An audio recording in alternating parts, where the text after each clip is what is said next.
Those lips touched my lips once.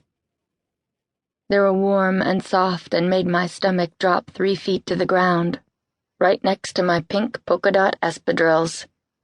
I draw an invisible heart around his face with my finger. Oliver Reeves, the best and most beautiful thing to ever come out of Downers Grove North High School. And that's really saying something, because Denise Richards went to North.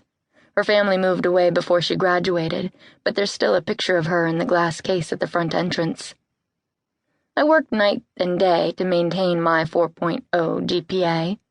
I was president of the government club, editor of the school newspaper, and chairman of the Students Against Destructive Decisions Council for 4 years.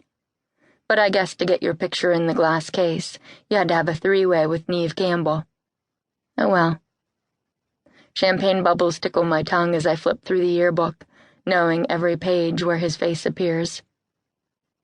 Here he is at homecoming, crown on his head adorably lopsided as he poses for a picture with his date. And where was I that night? I was sitting at home in my Hello Kitty pajamas, eating chocolate ice cream out of a tub with a Snickers bar and reading Angel fan fiction. There's Oliver in his soccer uniform, knee-high socks clinging to muscular calves. Even in high school, the guy was tall and broad and walked with a certain swagger. A walk that said, I know what I want to do with my life. This made him unique among every other person at North, including the teachers. I followed him to every away game, watched every amazing play. My best friend back then, Lisa Menopoulos, was disgusted with me. Not that I could blame her. I was pretty gag-worthy. Another drink. A big one. The dress I wore to my younger sister's engagement party will have to serve as my nightgown this evening. I'm too depressed for pajamas. Tabby's getting married. She's getting married, and soon she'll be living in a gorgeous new house with her gorgeous new husband, and probably 2.5 gorgeous new children. And I'll remain in this one-room apartment with no career, no money, no boyfriend, no life. Forever. Because that is the fate of a brunette born into a family of blondes. Page 124. The torture picture. A black and white candid of Oliver covers almost every inch of the glossy paper. He stands, lips parted and eyes closed, on the stage in the school auditorium, a guitar hanging casually from one shoulder. That was the last night we ever spoke. The night he kissed me. The night my fate was sealed. Because once I kissed Oliver Reeves, I never wanted to kiss anyone else. Not that I've been a nun since graduating 10 years ago. I've had a handful of well-meaning, boring boyfriends who each lasted somewhere between meeting the parents and cohabitation of toothbrushes.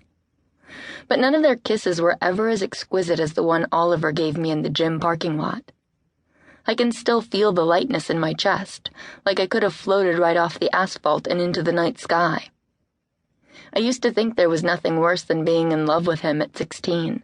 I was constantly on edge, waiting for him to smile at me in the hallways or acknowledge my existence in physics class, always half terrified he would. I was wrong, because being in love with him at 28 is much, much worse. And I have Anthony Laredo to thank for it. Rolling Stone magazine lies open at the foot of my bed. I slide one bare leg from beneath the covers and grab the pages with my toes, pulling it toward me. Oliver's band, Multitude, is the focus of a few short paragraphs on the third-to-last page. It seems that after touring for the past 7 years, selling out mid-sized venues, and opening for acts like Green Day and Blink-182, the band has called it quits.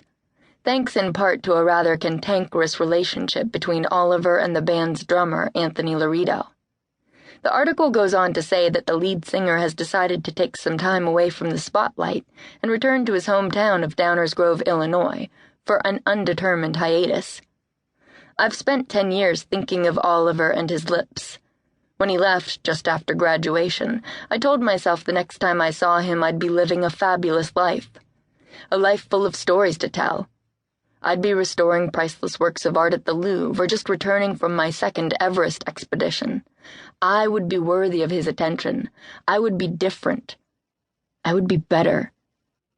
But none of those dreams have come true.